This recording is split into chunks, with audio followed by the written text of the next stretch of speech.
अभी जो हमारी पेड क्लासेस चल रही हैं ऑनलाइन, उसकी फ़ीस कितनी है मैं अभी आपको बता देता हूँ, क्योंकि बस यही मेरे पास बहुत क्वेरीज आती रहती हैं। फ़ीस है उसकी 1000 रुपीज़ पर मंथ, जो कि बहुत ही नॉमिनल है, मैं भी जानता हूँ।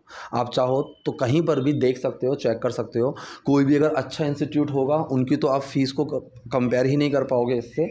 वहाँ पर 5-5 6-6 हज़ार रुपये महीना बैच के अंदर लेते हैं, और पर्सनल क्लासेस तो वहाँ पर 10-10 हज़ार में जाती हैं, ठीक है। लेकिन मैंने अभी अपना सिर्फ 1000 रुपीज़ रखा हुआ है, और ये भी लिमिटेड टाइम के लिए ही रहेगा। जब से मैं कोई नया बैच शुरू करूँगा ये फ़ीस मैं बढ़ाने ही वाला हूँ, ठीक है। लेकिन अभी के लिए, ताकि हर बंदा अफोर्ड कर पाए, मैक्सिमम लोग जोड़ पाएँ, I want them to join and I want to give all of them a chance to learn. तो अभी हमारी 1000 रुपीज़ पर मंथ फ़ीस है। और इसके अलावा अगर कोई ये भी चाहता है कि मैं सैटरडे संडे की स्पेशल कुछ क्लासेस लूँ, या फिर कुछ बैच स्टार्ट करूँ जो सिर्फ सैटरडे संडे पर ही फोकस्ड हो, तो हम चाहें तो सैटरडे संडे में 1-2 घंटे की क्लासेस रख सकते हैं। लेकिन उसके लिए बैच में ही आना पड़ेगा, बैच ही मुझे बनाना पड़ेगा। तो जो लोग भी सैटरडे संडे का बैच चाहते हैं, उसके लिए इंटरेस्टेड हैं बेसिक से, बिल्कुल बेसिक से, तो मैं वो भी शुरू कर सकता हूँ। आप लोग ऊपर नंबर है, उस पर आप मुझे कनेक्ट कर सकते हो व्हाट्सएप पर, वहाँ पर हम डिस्कस कर सकते हैं। और 1-2 हफ्ते के अंदर अंदर देखते हैं कितने लोग उसमें जुड़ते हैं। अकॉर्डिंग टू द स्ट्रेंथ मैं आपको कन्फर्म कर सकता हूँ कि चलो ठीक है, हम सैटरडे संडे की क्लासेस रख लेते हैं, ठीक है। और बाकी जो भी बैच को ज्वाइन करना चाहें वो ऊपर व्हाट्सएप पर कनेक्ट कर सकते हैं, क्योंकि अभी जो हम बैच में कर रहे हैं हमारे थोड़े एडवांस टॉपिक हैं। जैसे कि हमने अभी कंडीशनल सेंटेंसेस, कॉजेटिव सेंटेंसेस ख़त्म किए हैं, आईएनजी ख़त्म किया है, गेट को हमने समझा है डीप में। अभी हमारा प्रपोजिशन चल रहा है, वुड आने वाला है, स्टेट ऑफ बीइंग आएगा, एज आएगा, काफ़ी सारी चीज़ें जो है, कंजक्शंस आने वाली हैं, एक्टिव वॉइस, पैसिव वॉइसेस, जो वॉइस का सेंस है वो आने वाला है। तो अगर आप सीखना चाहते हैं तो व्हाट्सएप पे कनेक्ट कर सकते हैं, और इस वीडियो को भी देखते रहिए, इसमें भी आपको काफ़ी सारी चीज़ें मिलेंगी। तो चलिए वीडियो हम शुरू करते हैं। देखिए यहाँ पर पहला सेंटेंस है, क्या श्वेता यहीं रहती है। प्रेजेंट इंडेफिनिट सेंटेंस है, इंटेरोगेटिव सेंटेंस है। यहाँ पर एक सवाल है, ऐसा सवाल जिसका आंसर हम यस और नो में दे सकते हैं। आपको ये नहीं रटना है कि शुरुआत में सेंटेंस के क्या आ रहा है तो ही है, ऐसा ज़रूरी नहीं है, ठीक है। अगर मैं जैसे बोलूँ कि क्या किया था तुमने वहाँ पर, क्या किया था तुमने वहाँ पर, यहाँ पर भी क्या शुरू में आया, क्या खाया था तुमने सुबह, यहाँ पर भी क्या शुरू में आया, लेकिन इनके आंसर आप यस और नो में नहीं दे सकते। तो ये चीज़ रटनी नहीं है कि क्या शुरू में आएगा। आपको समझना है कि अगर सवाल का जवाब हम यस या नो में दे सकते हैं, that sentence comes under interrogative sentences. जैसे यहाँ पर ऐसे सेंटेंस का जो हमारी फॉर्मेशन है वो क्या है, पहले सबसे पहले हेल्पिंग वर्ब आता है, ठीक है, फिर सब्जेक्ट आएगा, फिर एक्शन आएगा। तो helping verb I does, singular है तो डज आएगा, डज। सब्जेक्ट आया श्वेता, एक्शन आया लिव। तो डज श्वेता लिव हियर, क्या श्वेता यहाँ रहती है। इसने कहा तुम उसे कैसे जानते हो, तुम उसको कैसे जानते हो। Again present indefinite sentence, question sentence है, लेकिन इसका आंसर आप यस और नो में नहीं दे सकते, ठीक है। तुम उसे कैसे जानते हो, तो इसकी जो फॉर्मेशन है, सबसे पहले WH वर्ड आता है, फिर हेल्पिंग वर्ब आती है, फिर सब्जेक्ट, फिर एक्शन। तो WH आया कैसे, हाउ, हेल्पिंग वर्ब आया डू, सब्जेक्ट आया तुम, यू, एक्शन आया जानना, know. So how do you know her, तुम उसे कैसे जानते हो, how do you know her, तुम उसको कैसे जानते हो। अब इसने कहा कि दरअसल हम एक ही क्लास में पढ़ते हैं।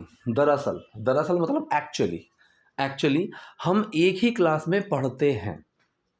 फिर प्रेजेंट इंडेफिनिट सेंटेंस है, तो सिंपल है, ना ही नेगेटिव है, ना ही क्वेश्चन है, ना ही क्वेश्चन नेगेटिव है, सिंपल सेंटेंस है। तो यहाँ पर कैसे बनाएंगे इसको, सब्जेक्ट आएगा पहले हम, वी, हेल्पिंग वर्ब आएगी डू, एक्शन आएगा स्टडी। डू, डज और डिड, ये 3 हेल्पिंग वर्ब ऐसी हैं, इनके तुरंत बाद अगर इनको कोई एक्शन दिखता है तो इसमें छुप जाती है। डू छुपने के बाद कोई चेंज नहीं बनाता एक्शन में। तो यहाँ पर डू छुपा एक्शन के अंदर, स्टडी के अंदर कोई चेंज नहीं आया। We study in the same class, हम सेम क्लास में पढ़ते हैं। अगर यहीं पर डज होता सो ही स्टडीज़, वहाँ पर स्टडीज़ बन जाता। अगर यही सेंटेंस पास्ट इंडेफिनिट का होता तो वहाँ पर स्टडी की सेकंड फॉर्म बन जाती, स्टडीड, हम पढ़े थे, तो वी स्टडीड, वहाँ पर सेकंड फॉर्म बन जाती। तो ये छोटी छोटी सी चीज़ें हैं जो आपको याद रखनी है। So we study in the same class, हम एक ही क्लास में पढ़ते हैं। वो चाहती थी कि मैं आज उसे पढ़ाऊँ, ठीक है। अब ये जो सेंटेंस है, क्या तुम चाहती हो वो यहाँ से चला जाए, अभी हमने एक स्क्रिप्ट की थी उसमें ये लाइन आई थी कि क्या तुम चाहती हो वो यहाँ से चला जाए। मैं चाहता हूँ कि तुम चुप बैठो। ऐसे जो सेंटेंस होते हैं इसमें एक तो हम शुड का यूज़ कर सकते हैं, ठीक है। अगर आपको फॉर्मेशन समझ में नहीं आती है तो आप वहाँ पर सिंपल एक शुड का यूज़ कर सकते हो। जैसे कि मैं इस सेंटेंस में ये बोलूँ कि शी वॉन्टेड, वो चाहती थी, दैट आई शुड टीच हर, कि मैं उसको पढ़ाऊँ, ठीक है। एक तो ये बिल्कुल सिंपल सा तरीका हो गया। इसका दूसरा तरीका क्या है, पहले तो वो इंसान और हेल्पिंग वर्ब आ जाएगी जो चाहता है। जैसे मैं आपसे चाहता हूँ कि तुम मेरी बात सुनो, ठीक है। सो आई वॉन्ट यू, ठीक है। आई वॉन्ट मैं चाहता हूँ, जिससे चाहता हूँ वो आएगा, आई वॉन्ट यू। उसके बाद टू, ठीक है। टू के बाद जो मैं काम कराना चाहता हूँ, I want you to listen to me, ठीक है। सो शी वॉन्टेड मी, वो चाहती थी, शी वॉन्टेड किससे, मुझसे। सो शी वॉन्टेड मी, वो मुझसे चाहती थी, क्या चाहती थी, उसको पढ़ाना, टू टीच हर। टुडे हमने लगा दिया आज के लिए। तो सेंटेंस हमारा क्या बनकर आया, वो चाहती थी कि मैं आज उसे पढ़ाऊँ, she wanted me to teach her today. ये कह रही है ठीक है अंदर आ जाओ, वो अंदर है, ओके कम इन, अंदर आ जाओ, वो अंदर है। अब ये जो सेंटेंस है वो अंदर है, इसमें कोई एक्शन नहीं है, इसको हम बोलते हैं स्टेट ऑफ बीइंग। कि जब आप किसी के अवस्था के बारे में बात करते हो कि कोई कहाँ है, कैसा है, क्यों है, कब है, सिर्फ उसकी अवस्था के बारे में बात करते हो, चाहे वो प्रेजेंट हो, पास्ट हो या फ्यूचर हो, ठीक है। ऐसे ही सेंटेंस में हैज़ बीन भी आता है, I have been a manager, मैं एक मैनेजर रह चुका हूँ, तो ये भी स्टेट ऑफ बीइंग में ही है, ठीक है, कि मैं रहा हूँ। तो स्टेट ऑफ बीइंग में बी का हम कैसे यूज़ करते हैं, ये हमने बी वाली क्लासेस में सीखा है बैच के अंदर। यहाँ पर क्या है, वो अंदर है, एक सिंपल सा सेंटेंस है प्रेजेंट का। तो शी इज़ इनसाइड, पहले हम जिसकी बात करते हैं, जिसके बारे में बात कर रहे हैं वो आएगा, वो अंदर है, शी। फिर आती है हेल्पिंग वर्ब, प्रेजेंट है तो इज़ एम आर ही लगेगा, शी के साथ इज़, वो क्या है, अंदर, इनसाइड। तो ठीक है अंदर आ जाओ, okay come in, she is inside, वो अंदर है। इसने कहा कि आपका घर बहुत सुंदर है, ठीक है।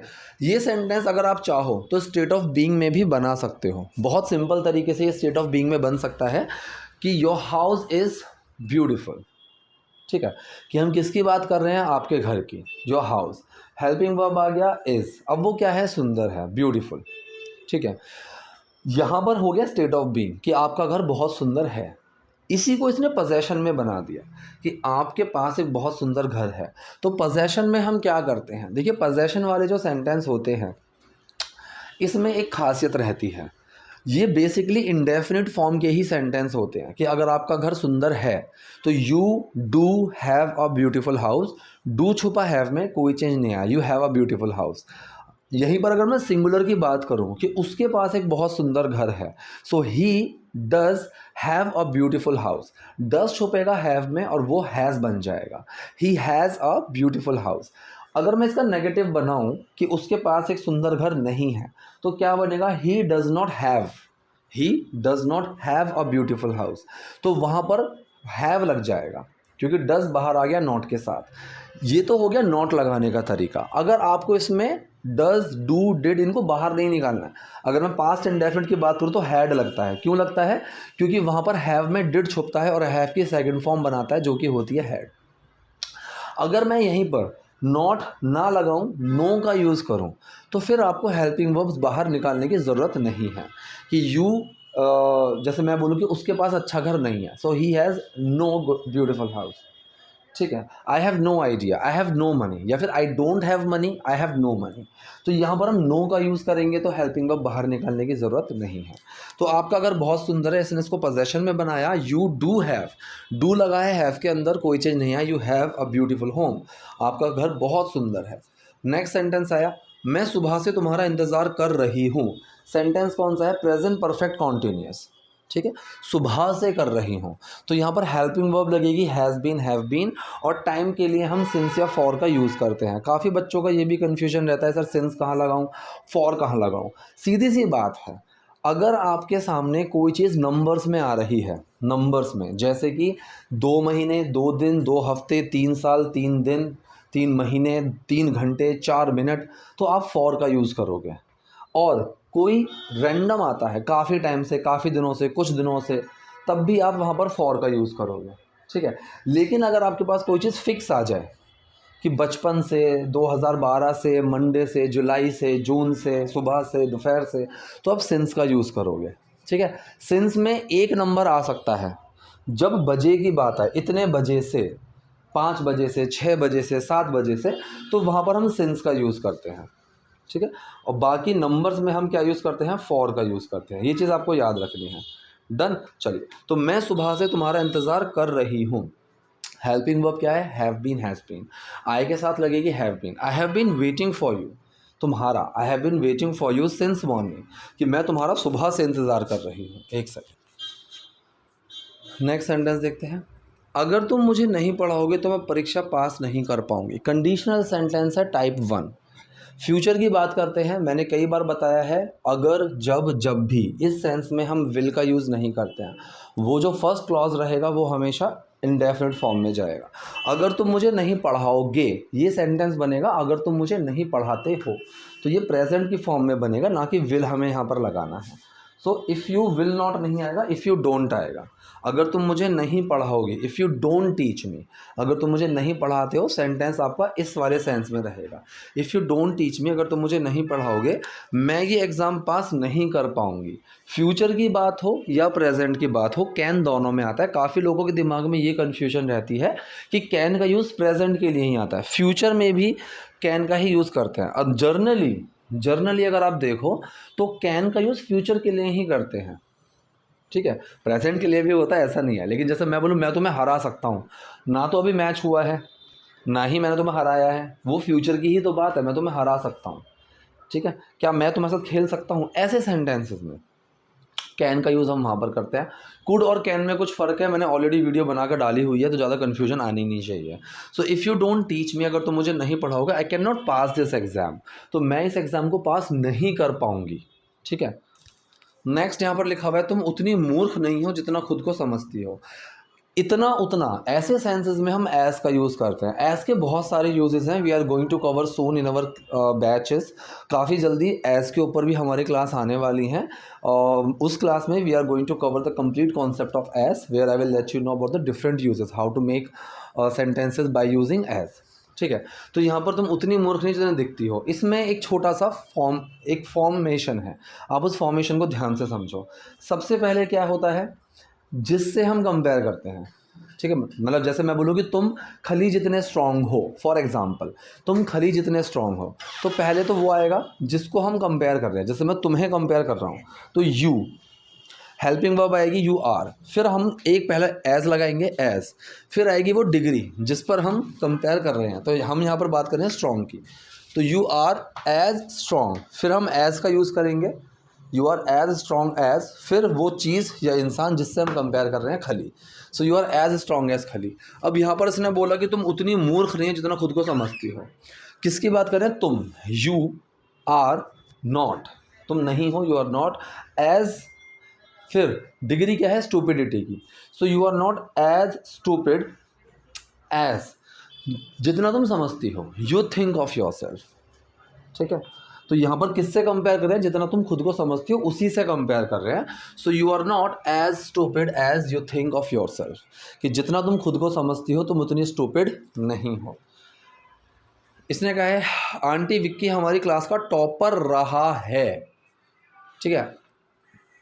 पास्ट में कोई किसी कंडीशन में रहा है, ये दोनों अभी क्लास में नहीं है, अभी नहीं है, ठीक है। मतलब फॉर एग्जांपल कि जैसे ये अलग स्कूल में है, वो अलग स्कूल में है, उस वाले सेंस में, या फिर ये अभी टॉपर नहीं है, ये इसने उस सेंस में बोला है कि ये हमारी क्लास का टॉपर रह चुका है। पास्ट में कोई इंसान कोई चीज़ किसी कंडीशन में रह चुका है, किसी डेजिग्नेशन पर रह चुका है, किसी शहर में भी अगर वो रह चुका है, तो आप वहाँ पर हैव बीन हैज़ बीन का ही यूज़ करोगे, ठीक है। जैसे मैं बोलूँ कि मैं ये खेल खेल चुका हूँ, I have played this match, या फिर I have played this game, ठीक है। मैं ये जो खेल है, जो गेम है, मैं खेल चुका हूँ, तो मैंने क्या बोला, I have played this game. तो यहाँ पर हैव के साथ एक्शन की थर्ड फॉर्म आई प्लेड। अगर मैं एक्शन की जगह कंडीशन का यूज़ करूँ कि मैं एक मैनेजर रह चुका हूँ, तो यहाँ पर हैज़ हैव के साथ थर्ड फॉर्म किसकी आएगी, बी की आएगी, और बी की थर्ड फॉर्म होती है been. So I have been, मैं रह चुका हूँ, so I have been a manager in the company. या फिर इसी सेंस में कि ये विक्की जो है ये टॉपर रह चुका है, रहा है, so Vicky has been the topper of our class, ठीक है। तो ये जो सेंटेंस है ये हैज़ बीन हैव बीन वाला नहीं है, ये है प्रेजेंट इंडेफिनिट ही, लेकिन यहाँ पर बी को एक एक्शन की तरह यूज़ किया गया है, इसीलिए बी की थर्ड फॉर्म लगी है been. So Vicky has been the topper of our class. मैं गणित में हमेशा कमज़ोर रही हूँ, इसने भी उसी सेंस में बोला है। I have always been weak in maths. ठीक है, बहुत से लोग विद का यूज़ करते हैं, विद मैथ्स, लेकिन नहीं, आप इनका यूज़ करो। I have always been weak in maths. इसने कहा कि तुम लोग बैठो, मैं तुम्हारे लिए कुछ लेकर आती हूँ। इसको ध्यान से समझना। You guys be seated. अब यहाँ पर बी के साथ जो फॉर्म आई है क्या है? बी का मतलब है किसी भी एक्शन की जो बेस फॉर्म होती है उसका मतलब नानी वाले सेंस में नहीं जाता है। जैसे काफ़ी लोग बोलते हैं प्ले का मतलब खेलना, गो का मतलब जाना, कम का मतलब आना, लेकिन नहीं, ऐसा नहीं होता है। प्ले का मतलब है खेलो, गो का मतलब है जाओ, कम का मतलब है आओ, स्लीप का मतलब है सो। इसी तरह से बी का मतलब है इस कंडीशन में रहो, बनो, हो। तो इसने क्या बोला? तुम लोग बैठे रहो, उस सेंस में। तो यू गाइस बी सीटेड, इसी कंडीशन में। सीट क्या है? मतलब सीटेड जो टर्म है ये है बैठे रहना। ठीक है, जैसे अवेक जागा हुआ, अस्लीप, स्लीप होता है सोना, मतलब सो और अस्लीप का मतलब वो इंसान जो सोया हुआ है, ऐसे हम बात करते हैं। तो सीटेड मतलब बैठे रहना, बैठे हुए। So you guys be seated, तुम लोग बैठे रहो, मैं तुम्हारे लिए कुछ लाती हूँ। काफ़ी लोग यहाँ पर लाती हूँ में कंफ्यूज हो जाते हैं कि ये प्रेजेंट इंडेफिनिट सेंटेंस है। देखिए, प्रेजेंट इंडेफिनिट सेंटेंस वो होते हैं जहाँ पर एक जर्नल ट्रुथ या फैक्ट आ जाए कि मैं ये काम करता हूँ, मैं वहाँ जाता हूँ, मैं ये पढ़ता हूँ, मैं पढ़ाता हूँ। जो काम आप रेगुलर बेसिस पर करते हो वो सेंटेंसेस आपके प्रेजेंट इंडेफिनिट में आते हैं। ठीक है, लेकिन इसने क्या कहा कि तुम लोग बैठो, मैं तुम्हारे लिए कुछ लेकर आती हूँ, मैं तुम्हारे लिए कुछ लाती हूँ। ये इसका जर्नल रेगुलर काम नहीं है कि मैं तुम्हारे लिए कुछ लाती हूँ, ये मेरा रेगुलर काम है, नहीं। ये अभी लाएगी। अगर हम सब लोग सारे अब साथ बैठकर टीवी देख रहे हैं और गेट पर कोई आता है और मैंने कहा कि तुम बैठे रहो, मैं देखता हूँ कौन है, तो जो मैंने कहा कि मैं देखता हूँ ये मेरा रेगुलर काम नहीं है, यहाँ पर विल का यूज़ आएगा। I will see, I will check. इसी तरह से मैं तुम्हारे कुछ लाती हूँ, I will get something for you. Bring की जगह गेट का यूज़ करना चालू करो। ठीक है, गेट थोड़ा सा एडवांस्ड में आता है। I will get something, get के काफ़ी सारे यूज़ होते हैं, हमने 10 यूज़ डिस्कस किए हैं क्लास में, उसी में से गेट भी आता है। ठीक है, तो आई will get something for you, मैं तुम्हारे लिए कुछ लाती हूँ एक। तो ये थी आज की वीडियो, आज के सेंटेंसेस। आई होप वीडियो आपको यूजफुल रही होगी। कोई डाउट, कोई क्वेरी हो तो do let me know in the comment section. Video पसंद है लाइक कीजिए, नए हैं लाइक सब्सक्राइब दोनों कीजिए। Thank you.